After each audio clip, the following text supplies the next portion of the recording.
Saudações, turminha! Tudo bem com vocês? Bom, essa aqui é a segunda parte da nossa aula sobre aditivos, ok? Se você não viu a primeira parte, corre lá, vê a primeira primeiro para você entender tudo aquilo que a gente está falando. Lá na primeira parte, ok? A gente fala a respeito da definição de aditivos, da importância que os aditivos têm e fala também dos aditivos tecnológicos, ok? Então agora a gente vai continuar falando aí dos aditivos e vamos compartilhar a nossa tela. Bom, vamos começar falando dos aditivos sensoriais, ok? E vamos começar, né, com os aromatizantes. Aromatizantes, como o nome já está falando, são ingredientes que favorecem o aroma, o cheiro, o odor, ok? Daquela ração, daquele suplemento, daquilo que a gente está falando, ok? Nós adicionamos isso, é claro, para que se torne mais atrativo para os animais. Vai ter animal que vai se alimentar de maneira muito fácil com aquela ração que você está oferecendo. Porém, alguns você vai ter que estimular o consumo. Por exemplo, vão pegar suínos na fase de terminação, vão se alimentar de uma maneira muito voraz, ok? E não seria necessário, por exemplo, um aromatizante. Mas suínos nas fases iniciais, você tem que estimular o consumo e você pode colocar algo para atrair o animal, ok? Bom, e é óbvio que, como nutricionista de animais, a gente vai verificar qual que é o melhor aromatizante para aquela espécie naquela categoria. Aqui, por exemplo, nós temos vários aromas, ok? Que podem ser adicionados na alimentação animal, ok? Então, vejam aqui que nós temos alguns muito interessantes, por exemplo, cheiro de alho, de bacon, camarão, carne, tá? Coco, ok? É óbvio que nós estamos falando de espécies que têm maior capacidade de perceber o cheiro. Por exemplo, uma ração para cão, uma ração para gato, a gente tem que caprichar em termos de aromatizantes, ok? Bom, vamos pegar outro grupo aqui de corantes e pigmentantes, que são substâncias que a gente adiciona à ração com vistas a mudar a coloração daquela ração, ok?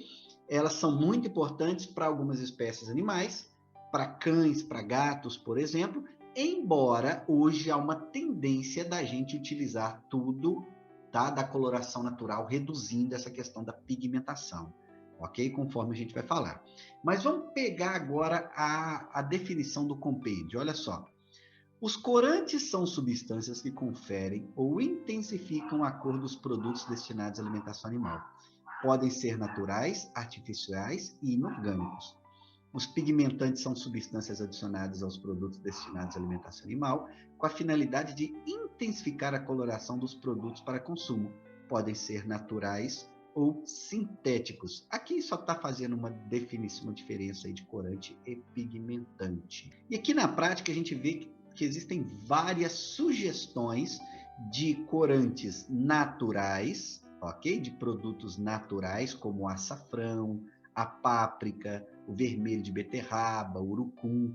Hoje em dia são até mais preferíveis, assim, do ponto de vista da sociedade, porque ela quer diminuir muito essa questão do artificial na alimentação, ela sempre está buscando por produtos naturais, ok?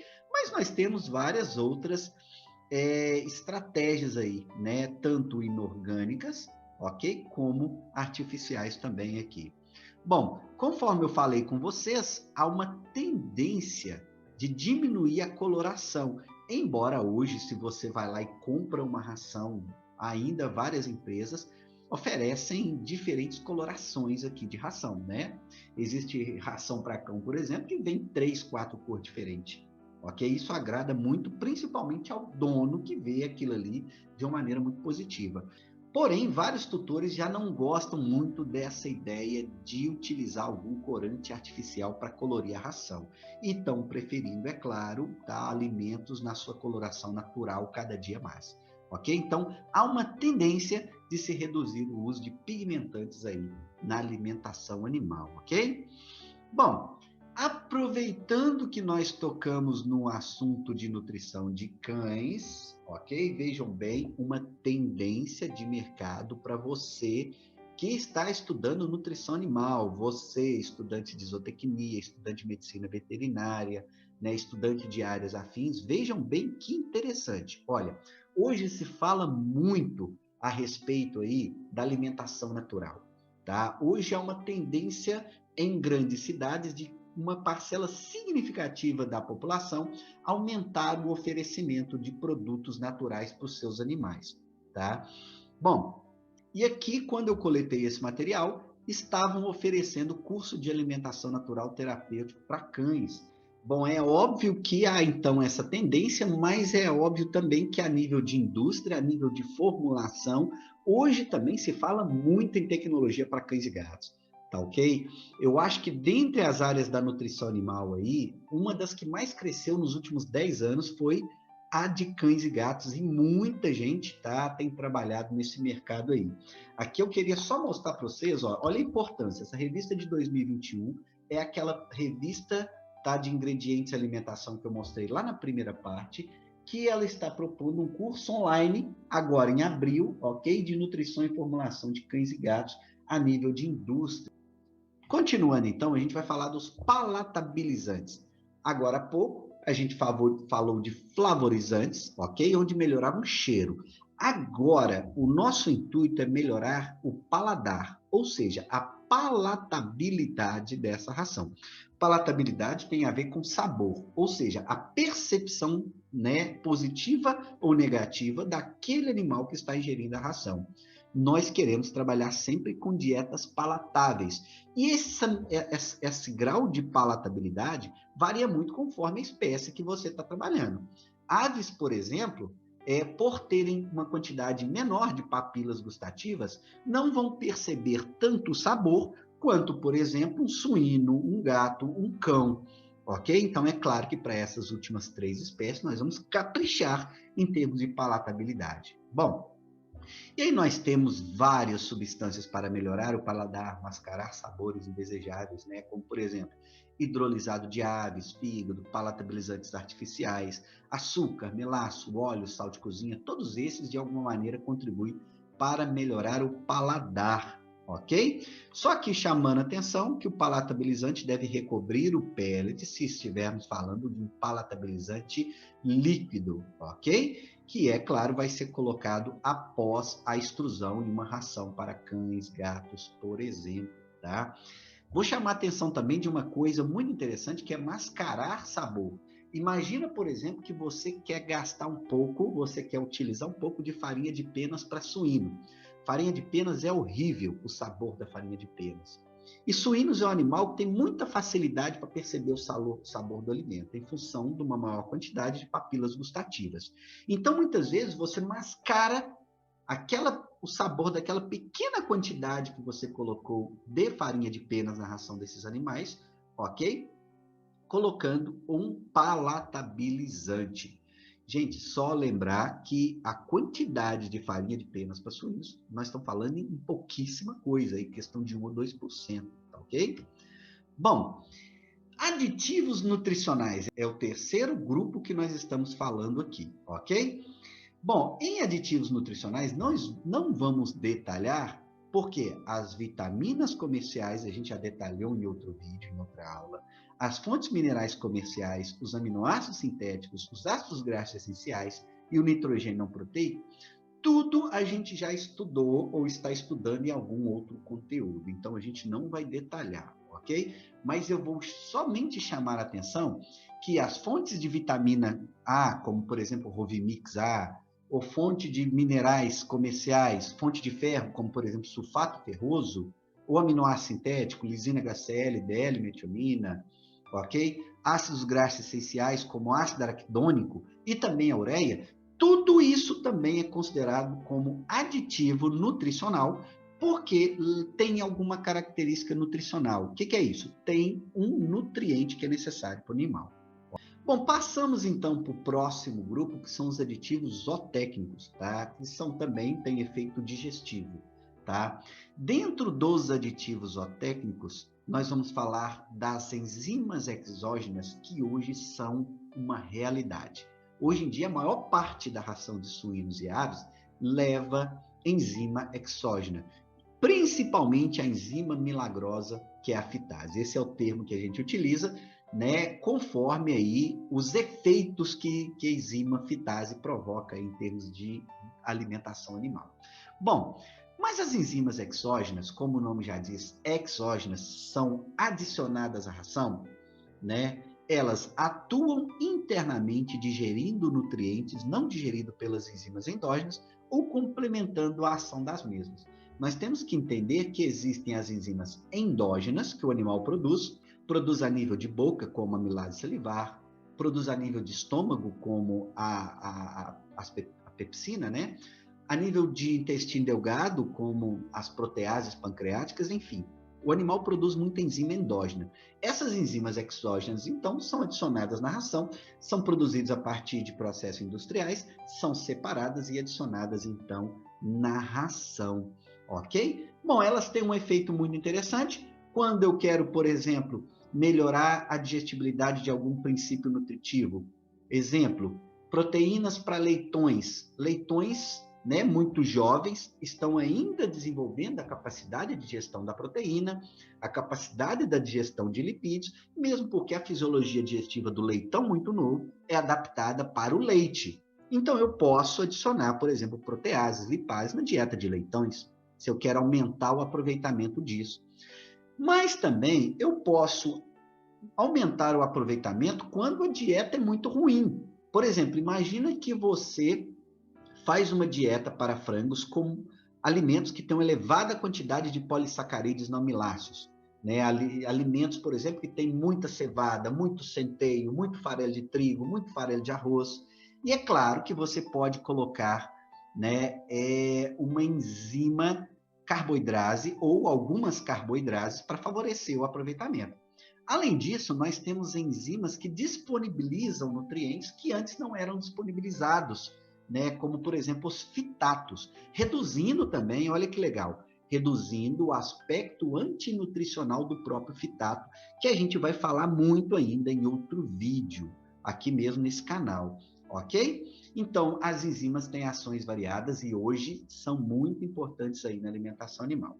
Bom, a pergunta é, eu devo utilizar enzima ou não na minha fábrica de ração para os animais? Bom, em linhas gerais, olha só, os resultados mostram que, quando a gente trabalha com fitase, sempre a gente vai ver efeito positivo para suínos e aves. Inclusive, a fitase é até obrigatória em alguns países, para você reduzir a quantidade de nutrientes potencialmente poluidores excretados pelo animal. Ok? Em alguns países é obrigatório a fitase. Para outros animais, como por exemplo coelhos, animais de câmara fermentativa, muitas vezes a fitase, o efeito dela não é significativo, ok? Para suínos e aves, sempre vai ser significativo. Agora, quando a gente fala das demais enzimas, né, as carboidrases, as lipases, as proteases, isso depende muito do tipo de dieta que você está utilizando. Se você utiliza, por exemplo, uma dieta básica de milho, farelo de soja, pode ser que não valha a pena você colocar as carboidrases. Não vai ter tanta melhora. Mas se você utiliza uma dieta com muito alimento alternativo, como os alimentos que eu citei agora há pouco, provavelmente vai ser interessante você utilizar as enzimas carboidrases, ok? Bom, aqui é somente uma empresa que comercializa a enzima fitase, aqui o nome comercial, Natufos, ok? Aqui algumas enzimas indicadas pelo compêndio, tá ok? Aqui, por exemplo, só para explicar melhor, a fitase é indicada em 250 a 1.500 dose do princípio ativo em unidades por tonelada. A unidade de fitase, por exemplo, é o FTU, que a gente vai explicar em outro vídeo aqui desse mesmo canal, ok? Bom, e é óbvio também, vou lembrar aqui, ó, se você for adicionar enzima aí na sua fábrica de ração, é obrigatório você consultar aquele que está vendendo essa enzima para você, mesmo porque foi ele que fez a concentração, ele que sabe qual a dosagem do princípio ativo naquele alimento que ele está te vendendo. Então, ele vai te ajudar a calcular isso aí, ok? Bom, vamos falar de algo muito importante hoje. Igual nós falamos, hoje há uma tendência de reduzir o uso de antibióticos, promotor de crescimento, melhoradores de desempenho, seja como queira falar, né? E hoje existem várias alternativas, dentre elas os probióticos, ok? O que são os probióticos? São micro-organismos benéficos que competem com os ruins, ou seja, micro-organismos bons, bactérias boas que vão colonizar o trato gastrointestinal. Entenderam? Então, a ideia é, o trato gastrointestinal, a manutenção, a flora microbiana é muito importante para a saúde intestinal. Para nós humanos, a manutenção, né, da nossa flora microbiana a nível de intestino grosso é crucial para a nossa saúde. Assim também é para os animais. E é óbvio que aqui nós estamos falando em colonizar com micro-organismos bons, ok? Por isso que nós estamos falando em probióticos. Vamos ver a definição do compêndio. Vamos lá. Probióticos são micro-organismos não patogênicos, sem limitações técnicas para espécie, categoria e idade do animal, pois a colonização do trato intestinal pode ser feita em qualquer momento, sendo que a dose depende do modo de criação e do desafio que o animal está exposto. Só um detalhe, existem animais, criações de diferentes níveis de desafio sanitário. O desafio que estamos falando aqui é desafio sanitário, ok? Bom, continuando, todos os probióticos possuem a mesma indicação primária de uso, ou seja, como regulador de flora intestinal. Bom, nós já utilizamos probióticos, tá, na alimentação humana, né? Quando você bebe iogurte, e esse é um dos alimentos que eu particularmente mais gosto, principalmente porque tem um aspecto de alimento funcional muito forte, ok? Todo iogurte já tem uma flora microbiana benéfica para você. Aqui um exemplo clássico de algo muito explorado a nível de marca, que é o Yakult, que também é muito saboroso e proporciona também bons benefícios aí para os humanos. Bom, eu vou acrescentar também que é óbvio que o desafio sanitário que suínos e aves hoje estão submetidos, principalmente aves, frangos de corte que estão ali no piso, tá? Juntamente com suas fezes, o desafio sanitário para esses animais é muito elevado. E por isso os antibióticos promotores de crescimento são ainda necessários. É óbvio que é o seguinte, nós estamos falando em alternativas aos promotores de crescimento, aos antibióticos, conforme essa que eu estou mostrando para vocês, os prebióticos. Mas é óbvio que cada caso é um caso, né? Por exemplo, hoje, com a legislação que nós temos, você pode utilizar os antibióticos para frangos de corte com autorização, sendo uma ração medicamentosa para esses animais. Ok? Então é possível? Sim. O mercado conseguiu a liberação disso aí. Algumas empresas trabalham ainda com antibióticos para frangos de corte. Mesmo porque, igual eu estou falando para vocês, o desafio sanitário que esses animais estão submetidos é muito elevado, tá? Bom, hoje nós temos um mercado muito forte para probiótico também para alimentação animal.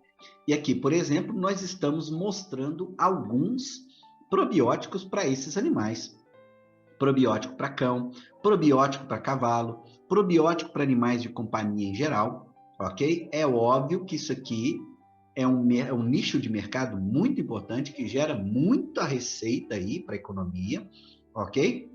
Aqui, por exemplo, no Brasil, é muito comum a gente utilizar organil para recomposição da flora de animais, principalmente animais, né, que estão com a imunidade muito baixa, animais que estão em recuperação. Então, é muito interessante. Bom, é óbvio que o que é muito interessante para animais de companhia pode talvez não ser muito interessante para animais de produção em termos econômicos. Então, é óbvio que a gente tem que ficar ligado nesses aspectos econômicos também, ok? Bom, aqui alguns probióticos indicados pelo Compêndio Brasileiro de Alimentação Animal, ok? São aí principalmente os bacilos, lactobacilos e saccharomyces, ok? Bom, dito isso, chegamos então a outra categoria de extrema importância hoje, os prebióticos. E quando a gente fala de prebiótico, nós estamos falando principalmente hoje de uma nanoligosacarídeo, que é uma substância. Então, se eu for definir aqui, ó, os prebióticos, eu posso utilizar a seguinte definição que ela é muito clara. Olha só. são substâncias benéficas que favorecem os micro-organismos desejáveis, aquele que eu quero. Igual eu falei para vocês, a manutenção da flora intestinal, ela é muito importante para a saúde do animal, ok? Então, esses prebióticos também servem de estrutura para a fixação de micro-organismos ruins e, assim, esses micro-organismos ruins seriam eliminados. Vejam bem, aqui fica mais claro. Veja que aqui eu tenho uma bactéria, essa bactéria ruim, por exemplo, que eu não quero, ok? Essa bactéria, ela se liga ao carboidrato de superfície aqui. Que superfície é essa? A membrana da célula lá do enterócito, ok? Então, de alguma maneira, essa bactéria pode ficar lá presa. Quando eu adiciono os mananoligosacarídeos, que são prebióticos, a ligação da bactéria vai ser feita com esses mananoligosacarídeos.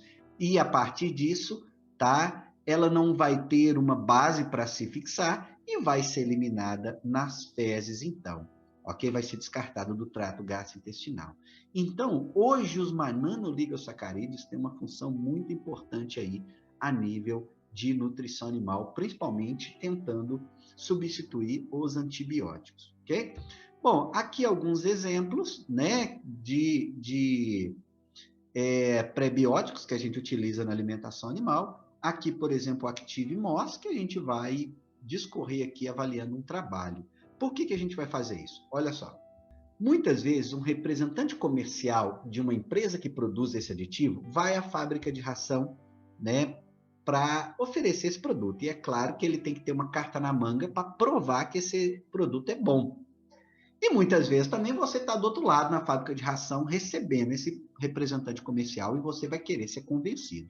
Então, muitas vezes, quando isso acontece no mercado, as empresas utilizam de informações de pesquisa, ok? Onde se utilizou numa pesquisa científica feita em uma instituição de ensino, por exemplo, tá? Esse alimento ou esse aditivo foi avaliado de alguma maneira. E aí se verifica os resultados, se os resultados são positivos ou não. Então, aqui, por exemplo, nós temos uma tabela onde se avaliou o desempenho do animal, ok? Em função de um tratamento sem nada, um tratamento com antibiótico, um tratamento com esse Active Moss que a gente está falando, e um tratamento do concorrente, tá?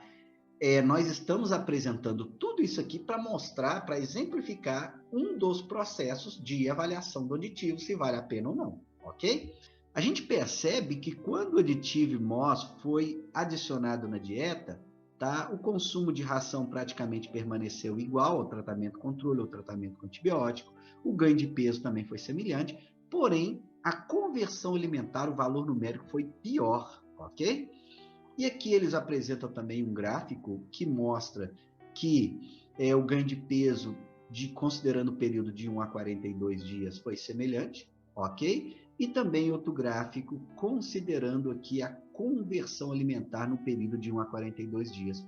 É interessante que, considerando todo o período, eles mostram que a conversão alimentar foi a mesma, mas, conforme eu mostrei para vocês, no período de 22 a 33 dias, a conversão alimentar foi pior. Bom, e aí vem a pergunta, a gente compra ou não o Active Moss? Bom, isso aqui depende. Vejam vocês que aqui o próprio concorrente deles também, que eles chamam de concorrente aqui, teve praticamente o mesmo valor, ok? Exemplificado aqui pela mesma letra aqui na análise estatística. Lembre-se, gente, estudantes de nutrição animal também têm que entender de estatística, hein? Não esquece disso não, tá? Então, compra ou não Active Moss? Isso depende do preço, é óbvio, tá? Se for para me comprar para ter um bom efeito e substituir o antibiótico, pode ser interessante. Aqui, por exemplo, a ração controle sem nenhum dos aditivos, nem antibiótico, nem prebiótico, ela deu uma conversão alimentar mais alta quando comparada ao Active Moss. Nesse ponto de vista, pode ser interessante. É óbvio que nós temos que ver de quanto que nós estamos falando por quilo de ração. Aumentará em quanto o nosso preço. Pessoal, para finalizar, dentro de aditivos zootécnicos ainda, nós vamos falar de melhoradores de desempenho, ok?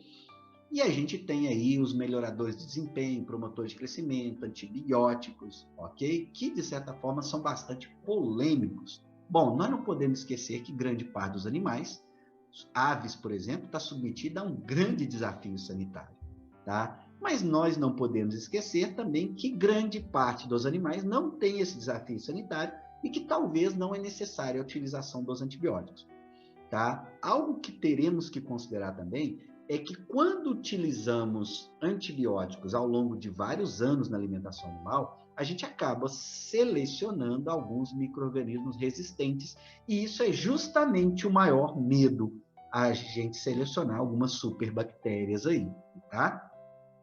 Então são, de certa forma, muito polêmicos. E hoje se fala muito da substituição desses antibióticos aí por alguns outros aditivos, né? Bom, a legislação muda constantemente. Se você pegar a legislação dos últimos 10 anos, vários aditivos foram substituídos ou foram proibidos de utilizar. Isso a nível de exterior, principalmente a nível de Europa, é muito mais rigoroso, tá? A legislação europeia, por exemplo, é muito mais rigorosa que a legislação brasileira em termos de aditivos, ok? Mas há uma tendência, é óbvio, da gente equiparar ao longo dos próximos anos. A legislação brasileira também, pouco a pouco, vem sendo mais rigorosa, ok? Bom, continuando então, qual o promotor de crescimento que eu vou utilizar para aquela espécie que eu estou trabalhando, principalmente para suínos e aves? O que eu vou utilizar? Eu posso utilizar virgianamicina, colistina, apramicina, avilamicina, bacitracina de zinco? Foi ou não proibido para essa espécie animal? O que eu tenho que fazer como nutricionista de animais é manter-me, tá, atualizado em relação a esses aqui, como, por exemplo, a colistina foi proibida. Desses aqui, qual que eu posso utilizar para aquela espécie animal que eu vou trabalhar? Ok? Então, primeiramente, eu devo consultar o Ministério da Agricultura, a sua lista, para ver os aditivos permitidos na atualidade para aquela espécie animal. Ok? E aí nós queremos apresentar alguns documentos que mostram as tendências, confirmam a tendência que a gente falou e que também deixam claro quais aditivos que a gente pode utilizar. Ok? Aqui nós estamos, então, mostrando a portaria 171 de 13 de dezembro de 2018, recente, ok? Nem 3 anos ainda, que informa sobre a intenção de proibição de uso de antimicrobianos com a finalidade de aditivos melhoradores de desempenho de alimentos e abre prazo para manifestação. Ou seja, gente, hoje nós estamos com uma preocupação muito grande no que se refere à segurança alimentar, ok? A sociedade moderna pressiona as autoridades justamente para isso, para que se tenha mais segurança alimentar na produção de alimentos. Então, é claro, tá, a tendência também do Ministério da Agricultura acompanhar o que já se faz, né, lá fora no exterior. Então, essa portaria deixa isso muito claro. E em 24 de novembro de 2020, conforme eu já tinha mostrado na primeira parte dessa aula, tá? O MAPA publicou a lista de matérias-primas aprovadas como ingredientes, aditivos e veículos para alimentação animal. Ou seja, quais aditivos que nós podemos utilizar? Está justamente nesta instrução normativa 110, de 24 de novembro de 2020, a qual é de extrema importância para vocês que estão estudando nutrição animal e para aqueles que já trabalham na nutrição animal. Bom, só a título de curiosidade, tá? Existia alguns outros documentos que sempre eram consultados também, ok? Quando o assunto era aditivos, tá? Nós temos também uma lista de vários aditivos proibidos e através do site do Ministério você pode ter acesso a tudo isso que nós estamos falando aqui. Pessoal, vamos falar rapidamente aqui de algo também que hoje é muito polêmico, de uma substância que, para vocês terem ideia, é proibida em 160 países do exterior, mas que aqui no Brasil ainda é legalizada, tá? Que são os repartidores de nutrientes. E dentro dos repartidores de nutrientes, tá, está a ractopamina, que é utilizado na fase de terminação de suínos, principalmente visando, tá, uma melhor conversão alimentar e uma carcaça mais magra. Bom, basicamente, como é que trabalha um repartidor de nutriente? Ele disponibiliza uma maior quantidade de aminoácidos para deposição muscular, aumentando a quantidade de carne magra naquele animal, ok? Bom, hoje é claro que nós temos uma propaganda muito forte para a utilização desses aditivos aí na alimentação animal, ok? Aqui, por exemplo, é a propaganda da ractopamina, tá? Melhorias de 12% na conversão alimentar, 12% a mais de ganho de peso, 5% a mais de carne magra. A gente percebe que a ractopamina, quando administrada em pequenas quantidades para animais em terminação, ela tem vários bons efeitos aí na questão de benefícios para o desempenho animal. E isso reverbera em maior lucro para o produtor. Isso é interessante. Bom, aqui, por exemplo, a gente vê, tá, que os efeitos da ractopamina são visíveis na carne, né? Por exemplo, uma carne suína com ractopamina e uma carne sem ractopamina. Aqui, a qualidade da carne tende a ser melhor, até mesmo porque tem menor nível de gordura. Aqui nós temos, por exemplo, também um produto comercial, que é o Ractop, tá, utilizado em pequenas dosagens para suínos. Nós estamos falando aqui de 250 a 1.000 gramas por tonelada, não havendo período de retirada, tá? Chamando a atenção também que se uma empresa quer comprar isso, ela vai comprar diretamente com o representante comercial. Não é aquele produto que você vai chegar ali na casa agropecuária, não, eu quero 1 quilo de ractopamina, não vai ser assim, né? Mesmo porque se você pensar na ideia, bom, ractopamina direciona aminoácidos para deposição muscular, reduz a gordura da carne. Essa ideia não seria bem utilizada na nutrição humana, por exemplo? Esse é o medo, entendeu? Por quê? Porque isso aqui também pode causar problemas muito graves na alimentação humana, problemas a nível de problemas cardíacos, então é muito séria e não recomendada a sua utilização na alimentação humana. Então, por isso, tá, se é tão polêmico.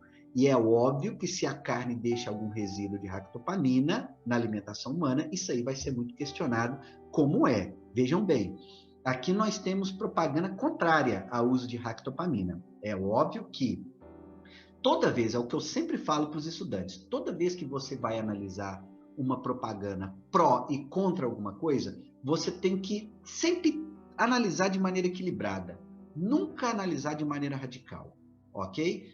Analisar tanto aspectos positivos quanto negativos e, é óbvio, procurar se informar mais sobre o tema, procurar aprofundar, principalmente com o fornecedor. Bom, para finalizar, então, a gente vai falar rapidamente sobre alimentos funcionais, que também são chamados hoje de nutracêuticos, ok?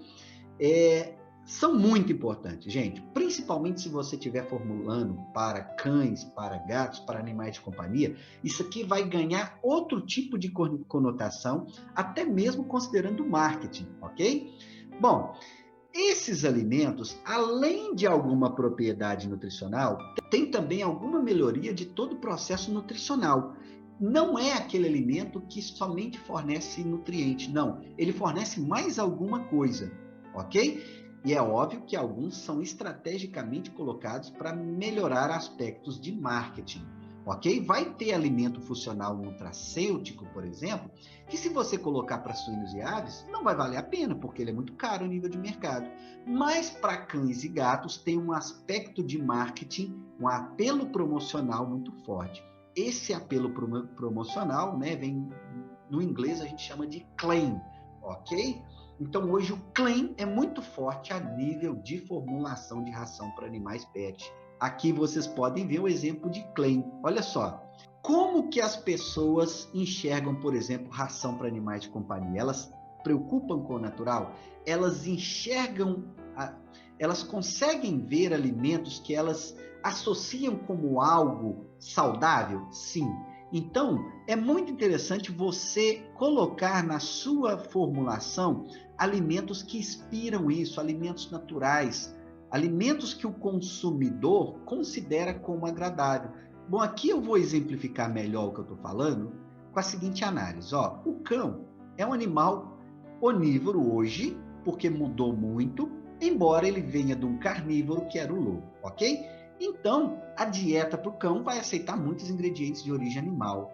Mas quando eu vou mostrar isso para o meu consumidor que vai comprar essa ração, não é o cão que vai comprar, e sim uma pessoa que vai chegar na loja e vai ver esse rótulo, tá ok? Ela vai observar principalmente esses aspectos de embalagem. E aqui eu posso colocar esses ingredientes estratégicos que geram uma percepção positiva do meu tutor, mas também que tem alguns efeitos benéficos em cima do processo digestivo, que melhoram, por exemplo, a qualidade das fezes, o odor das fezes, ok? Dentre outros aspectos. Então, é óbvio que esses alimentos aqui também podem melhorar alguns quesitos da ração, ok? Mas é óbvio também que nós estamos com um apelo de marketing muito forte aqui, né? Vejam bem o que eu tinha escrito aqui na aula, ó. A maioria desses ingredientes são colocados em quantidades mínimas, muito pouco a nível de formulação, embora tenham propriedades que promovam a melhoria da saúde intestinal, muitas colocadas como claim, como apelo de marketing, ok? Bom, mas também existem várias outras substâncias com esse apelo aí que a gente acabou de destacar, como por exemplo o triptofano, que é um aminoácido que tem propriedade de calmante. Inclusive aqui mesmo nessa disciplina, há alguns anos, alguns estudantes desenvolveram, né, a ração triptocão com propriedades calmantes. Se você procurar, você encontra esse vídeo aqui mesmo nesse canal, Triptocão, ok? Nós temos aí as fibras solúveis, que são importantes para a regulação do trânsito intestinal e consistência das fezes, ok?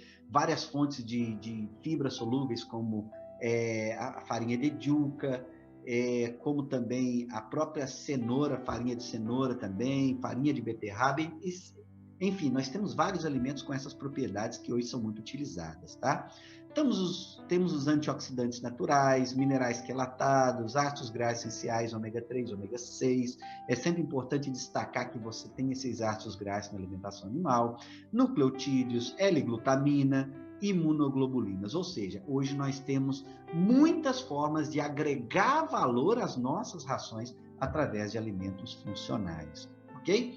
Pessoal, então, muito obrigado a todos vocês que assistiram esse vídeo até aqui, ok? Aproveita, faz inscrição aí no nosso canal, ok? Aqui nós estamos postando várias aulas das disciplinas, tá? Além disso, nós postamos também os vídeos dos estudantes que desenvolvem produtos relacionados à alimentação animal.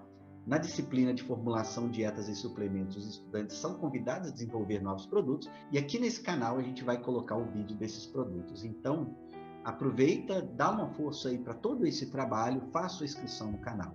Muito obrigado a todos e felicidades. Valeu!